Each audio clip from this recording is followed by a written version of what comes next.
lamang. So ito na yung Talisay na dinaanan ko. Ito, tagus na to. Tama naman si tatay, sinara kasi ito talaga sa dulo yung kakanan ka. Pagdating mo doon sa dulo, dire-diretso kakaliwa ka. Pag kaliwa mo, ay tatagos ka na ng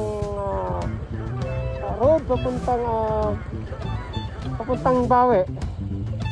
So alam ko na yung sinasabi ni tatay, talagang sarado nga yun nung duman ako. So nagbakasakali lang tayo dahil akala ko bukas na.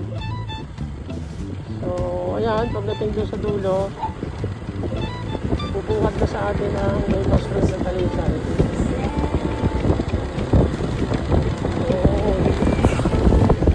Yun o. Dati nakasuka ko yan, nagkaroon tayo ng problema dahil dahil pala private property, nakarating tayo sa tuktok na yun. Buti na lang kamo ang sabi ng mayari kung dito mo ba ako.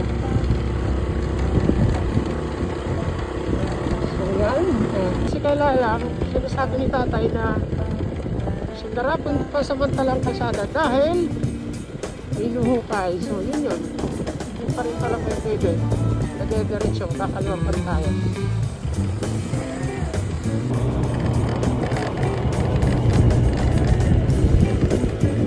So yan, babay muna, hanggang dito na lang yung vlog ko.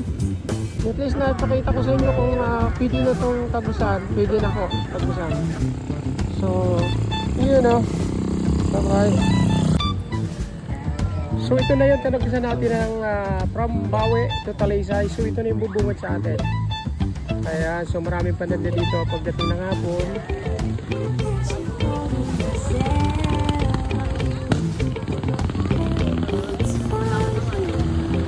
Ayan, at syempre sa mga polis natin nagro-ronda kasi maraming mga kabataan dito nagmumotor, lalo pagka maraming tao pinagbabawal. Kaya nagro-ronda yung mga magigiting natin ng mga kapulisan. Ayan.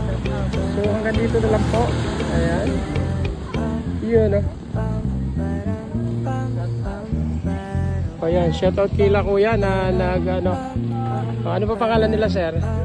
Jumel, kayo ma'am? Shoutout sa kanila na nagpapalamig dito sa Talisay. Ayan, you know. Sige po, bye bye. Hanggang dito na lang ang video ko. Bye bye.